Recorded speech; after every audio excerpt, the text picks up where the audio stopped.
Hi, I'm Okay. Callie Fell. I'm the Executive Director of the Center for Bioethics and Culture. And today I am bringing on Sana El Badri. She is a former egg donor, and I use that in quotes because we know that it's not usually a donation, it is the selling of eggs. But she is a former egg donor, and she is here really quickly with us to share her story and excitedly, we're not just going to talk about her story, but we're going to talk about things that we can do now because of her story and because of her bravery. And so stay tuned to the entire video so that you can hear how you can be involved and how you can help. So, Sana, thank you so much for agreeing to jump on a call and an interview with me. I understand that you are living in Germany. You are a two-time egg donor.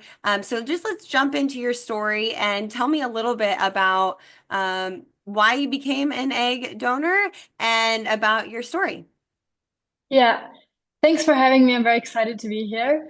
So yeah, let's jump right in. So the reason I decided to be an egg donor is honestly very simple. I wanted to help other people build a family because it's their deepest wish, and I think a family is great. And I love children, so I was like, oh, okay, I have something to contribute that like is not gonna hurt me. That's what I thought, that like it's a safe thing that I can do and that yeah, people will be helped. So the first time I donated was in the UK. There, I honestly had a very positive experience. The clinic was really concerned for my health and well-being. They followed the medical guidelines.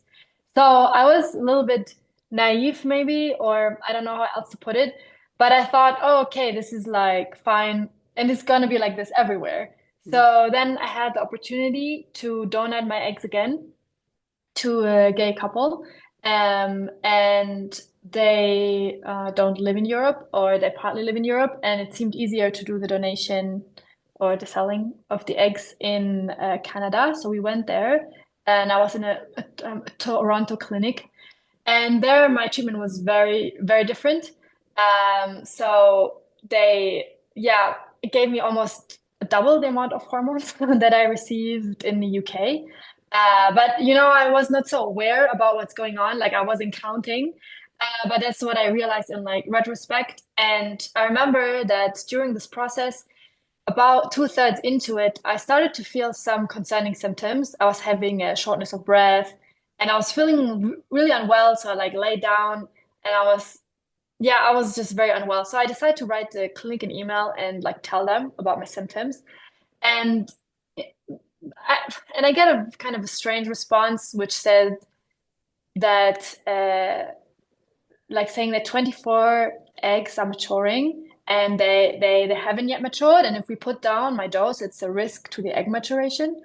And then I was kind of scared, like I didn't want to mess up the process. It was like months of planning.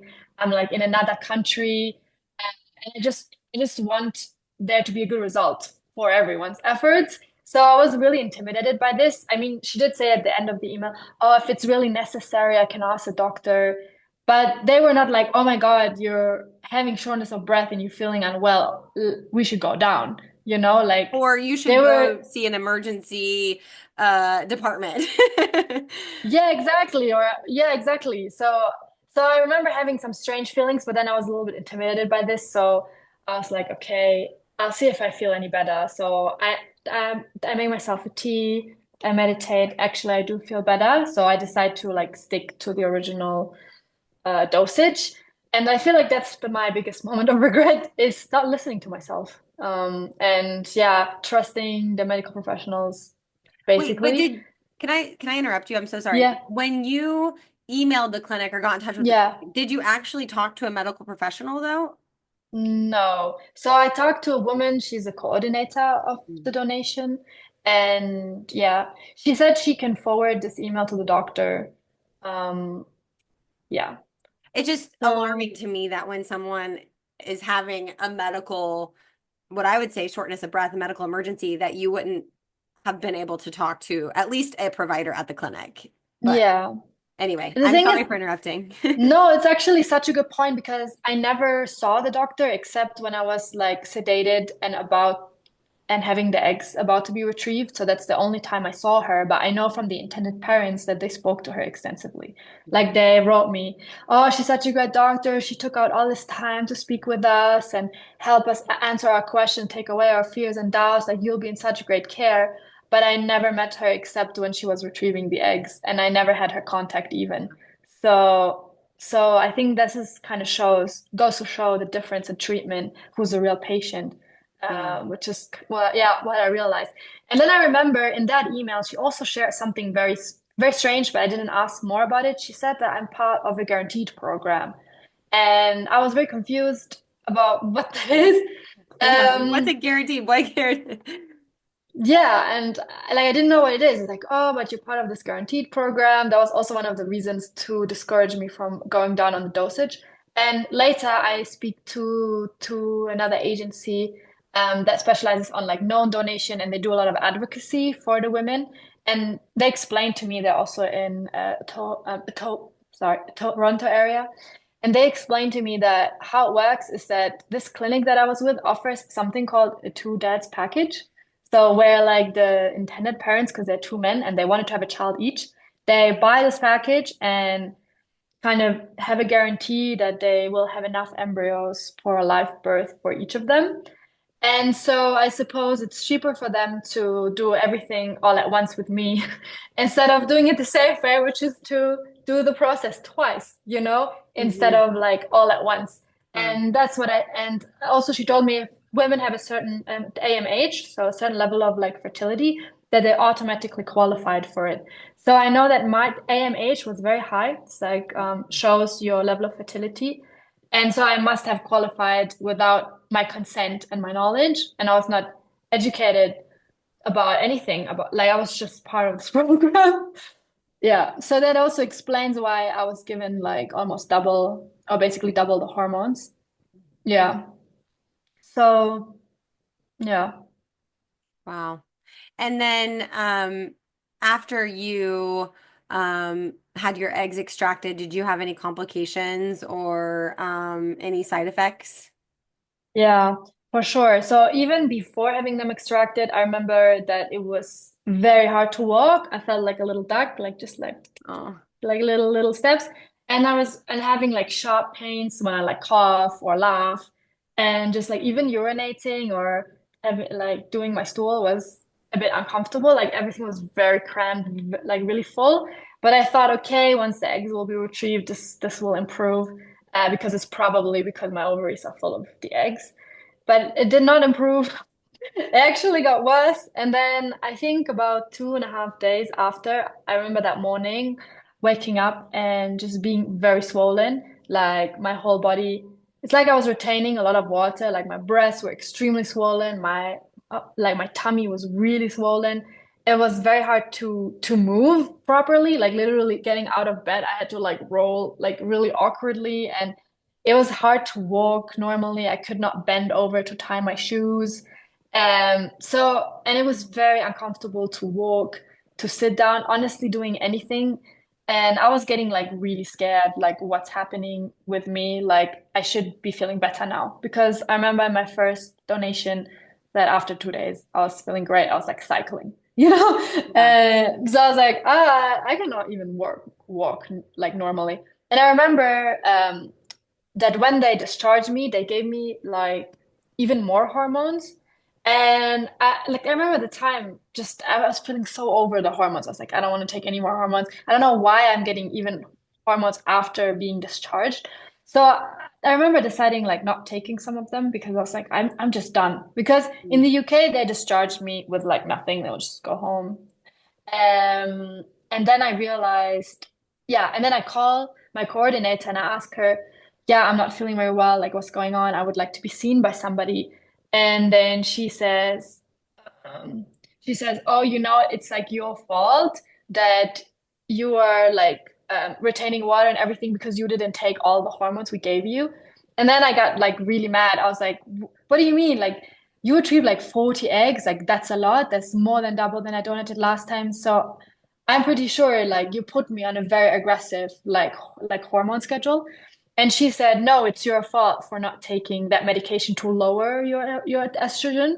And I was like, no, like, and then I don't know, it was like such a heated conversation, but Mm, she was not like trying to get me help, like she was sure. blaming me and He's arguing with not a me. medical professional, and you asked for No. medical help. Yeah. Yeah. And then I was Bottom like, line. yeah, that's true. But she was then saying, yeah, and this was the weirdest part. I was like, I would really like to see someone. She's like, oh, we don't know if somebody's going to be in or if anybody can see you. And I was going to the clinic almost every day, for them to monitor like my hormone levels, to monitor the growth of the eggs. So I was like, I was pretty sure that there was somebody who can see me Right. because I was Th- being seen almost every day. Right. They cared Yeah. about you when you had something to give them, when they had something that, Yeah. when you had something that they wanted, they could see you and make time for you. Yeah. Once your eggs were retrieved, which you said 40 eggs were retrieved from your cycle, Yeah. which is Yeah. crazy. Yeah. Way above any type of guideline or recommendation Yeah. for egg retrieval. Um, and something else that you told me when we were speaking before our call was Yeah. during the procedure, something that you noticed in the operating room. Would you mind telling our listeners and viewers what that was like, the situation in the operating room? Yeah, so in the operating room, because I was like half sedated, so I was like waking up and falling asleep. I remember taking a look around, and at some point, I noticed like a big screen, like in the corner, um, and it was like just like a number going up, and I was realizing that it was like the number of eggs that were being retrieved, and everybody in the operating room and who could see it. It was like for everyone to see. It was like a scoreboard with Mm, like the number of eggs being retrieved. wow. And I remember that coming to me like in flashbacks when I was like laying at night crying about my symptoms and about just that feeling of feeling abused and exploited. And then it just like came to me and I was really like, why is that so important, this number?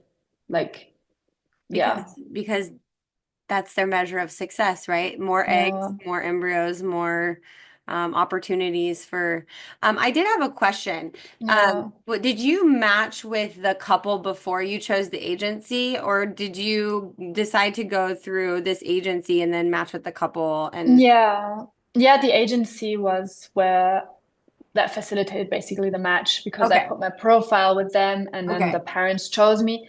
And that was actually another very weird thing, which was that I put in my profile that I do not want to do an anonymous donation, that I'm against that. I told them via email and twice on WhatsApp in conversation.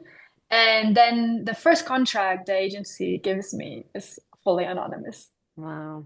Yeah, and I was shocked. I was like, What the hell is that? Like, I'm not Right, doing you're this." automatically disregarding my wants, desires, wishes, needs, etc. Yeah, pretty much. Yeah. Yeah. So you chose then, so you are based in Europe and you first Yeah. donation was the United Kingdom, had a decent experience there, except for it was anonymous, right? And that was the why you wanted to move agencies or Yeah, so in the UK, it's something called semi-ID. So when the child is 18 years old, they have the opportunity to find my contact details that I left at the time. I can also update the clinic about my contact details. However, I have no choice as to who receives the eggs, and also many studies show that parents actually lie to the children. They actually just don't tell them, even though they're required by law. And that just was not made me feeling so comfortable. And what if the child wants to contact me sooner? What if it feels right to them? Like I can imagine that during like puberty, you might have a lot of questions about your identity, and then you have to wait. sure. So it kind of didn't feel right. So I wanted to have the choice as to who receives the eggs and also knowing. So I put in my contract then with the intended parents that they have to tell the child and also that they will send me photos. And yeah, it was really nice. Like I feel they also said they wanted me to be included and for me to be part of the creation of the child, which is the facts of the situation, right? Right, right. Yeah. And this is an Yeah. aside to the real story here, which was how you were harmed and exploited by the industry. But Yeah. did you have they made contact? Are you happy with the contact that you've had since the egg donation? Yeah, so here's kind of what happened because my recovery was like really rough. It was Right. like for several weeks, I was really asking myself every day, like, should I go to the clinic? No, should I go to the ER? Like, Hmm. I'm not feeling very well. But then I was peeing like a lot, like I was peeing a lot, really. So I was kind of realizing, okay, my body is peeing out all the fluids. Sure, you're dying. And yeah, and I'm not having like severe nausea, I'm not vomiting. So if I don't have these kind of symptoms, the ER won't take me seriously. Mm. And also, I was honestly feeling really traumatized by the whole medical situation. Like I didn't want to go there and then them like minimizing my Right. symptoms as well. So I was like, okay, I will just trust my body, meditate, get hugs from friends and family, and like just trust myself that I will be fine. And yeah, after I don't know, honestly, I don't know. I think after 6 weeks, I was able to work normally. 6 weeks. Yeah, Oh, yeah. goodness. Then yeah, like I could, yeah. Then I could like, cause I couldn't. You know how sometimes you walk a bit faster to make it to the bus or Sure, something? No, sure. I couldn't. I like literally would walk and I would miss the bus. I was like, okay, so my life right now. Oh, Yeah. okay. Yeah. So then you were saying, I think you were going to get to your Yeah. relationship now with the intended parents. Yeah, so I actually that's like a commitment I made to myself that after my donation, I wanted to just reach out to them and for us to talk, but then I didn't because I was feeling so miserable Sure. that I didn't have the emotional capacity for that. And then since then, I also haven't contacted them because like I was then speaking to the lawyer and sharing my story, and it was such an emotional time, like really, really triggering for me that I didn't want to be speaking with them because we don't know each other very well. I didn't want to speak with them and us not have like a relaxed energy when Yeah, we build a connection. So I was like waiting for myself to heal some more. I Yeah. see. I see. Yeah. Okay. So you're doing well now. You Yeah. shared your story, wondering if there are others like you, and Yeah. now you're doing something about it. So why don't Yeah. you go into that? First, I wanted to share that like some side effect I think I still have like from the donation is that my periods are not regular and they used to be regular. And also I suffer more frequent migraines than I did before. And yeah, I don't know how long this will last, if I will like fully recover. I have like faith in myself that I will, but that's how it is. So that's a bit sad. And I also have honestly like genuine like fears and anxieties that this could have impacted my fertility negatively. Like I will have to see a doctor when I feel ready for it. Yeah, because I am scared. What if I have scarring in my ovaries, things like that? Because I could feel them. Mhm. Like they felt like I could feel my ovaries, and I never do. Like it was a very strange feeling. And I don't know. I hope that they are normal. So yeah. Not to mention the role of these high amounts of drugs on your very healthy, sensitive body, what that could Yeah. do long term as well. So just something for Yeah. you to just, you know, continue to monitor your body and Yeah. listen to yourself and seek medical help when you think you need it. Yeah. Yeah. Yeah. So yeah, so let's talk about what you're doing now and how you're Yes. hopefully helping others or finding justice for the way that you were Hmm. treated. Hmm. Yeah, initially my plan was to find a medical negligence lawyer and just like show that they did not care about my patient safety, that they violated the informed consent and all of these things. And then the lawyers even agreed with me, like the few that spoke with me agreed that I have a point, but that they cannot help me because I recovered. So they say, oh, you didn't lose. Mostly recovered. Yeah. Yeah, mostly, yeah, but I don't have such severe issues. Like I'm not in a hospital right now. I'm able to work. So that means they cannot seek damages for me. Hence, I cannot get justice even though they violated the rules. So this is very concerning, like for anybody out there that this is how the system works. And yeah, so that was a very like low point for me when the lawyers said they cannot help me. Then I decided to share my story online, and then many people responded, and then also women reached out. who this has happened to as well. Actually, several women have reached out to me from Toronto and Ontario area. And yeah, they've also like they shared really crazy things. Like one lady said they extracted 80 eggs. One was also like me, like about 40. And then yeah, like they were just crazy numbers, and many of them also suffered like me, having these OHSS symptoms, the ovarian hyperstimulation syndrome. Yeah, but then I received an email from the lawyer saying, yeah, I have a path to justice, which is to make a class action lawsuit.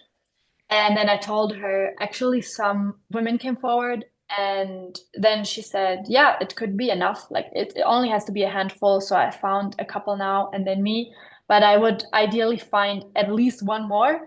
Yeah, But obviously, the more the better, because right. then we can make the class action lawsuit. Yeah, my lawyer is very cool. She is a fertility negligence lawyer, and she says she knows that what the clinics are doing is not right, but she lacks the evidence to prove it. So there's not enough like women coming forward who this has happened to. And I've seen it even myself that people are scared to speak Yeah. up. Yeah. I can understand. It's an incredibly brave thing to Hmm. one, just even share your story anonymously. Yeah, it Even was more, really hard. yeah, it's harder to Yeah. share it publicly. You put your face out there, especially when you are going up against what we might call giants, right? The fertility industry is $1 billion industry. It's Yeah, huge. no, like my clinic makes $5 billion in revenue a year. Yeah. Let that sink Yeah. in. Like, and then this Yeah. is how you're treated, and there's not a doctor there to Yeah. help you. There's not a nurse practitioner, anyone there when you're No. having medical emergencies or complications. Anyway, so Yeah. I just encourage, we made this video because we are looking for women. If you have donated your eggs in the Ontario area, and um, and you had suffered complications, if they retrieved more than 20 eggs, if you suffered from ovarian hyperstimulation syndrome, if those symptoms that Sena spoke about sound familiar, if you had other complications or neglectful treatment, or if you were part of a guaranteed program without your consent or knowledge, prior consent or knowledge, um, or if you had to administer more than what seemed like normal hormone levels or administer two, what they call trigger shots, please reach out. You can email me at callie.fell@cbc-network.org. Is it okay if I share your website? Yeah, Yeah. absolutely. So we'll her website, which we can include in the notes of the video as well, is eggdonorsjustice.com. That's eggdonorsjustice.com, and that tells a little bit more about her story and how you can contact her directly. So again, if you were an egg donor in Ontario in the last 5 or 10 years, and if this sounds familiar or you think that you were harmed, please reach out. I think this is really a first step in holding the fertility industry accountable, and hopefully we can see a ripple effect around North America, because you know, it's awful what we're doing to women and the way that we're exploiting and commodifying. Yeah. Um, Yeah, absolutely. I'll let you have the last word, Senna. Is there anything else you'd like to say to listeners or viewers, and then we'll go. But anything else you'd like to add? Yeah, something that I realized is that the clinics have been doing this for a long time. So like the first articles that I started to see about this, like in the same area, was like 12 years ago. And it's really sad for me to realize that there must be hundreds of women that are being routinely abused and exploited. And especially that they're very vulnerable because they're young women, and women are also systematically taught to not speak up and to not create problems for anyone, and they're not being taken seriously. And I think that this actually helps the clinics a lot, that this is an easy target group for them. And yeah, I just wish for women to be treated with respect and dignity. Yeah, especially if they're altruistic and trying to help. Yeah. Yeah. Well, thank you Yeah. so much for sharing your story. Thanks for being brave. Thanks for finding other women. Um, like I said, if Yeah. you're listening and this sounds familiar, please reach out. Please, Yes. to either myself or Santa. Thank you so much. Yeah, thank you so much. I appreciate your time. Thanks for listening. Thank you. Yes.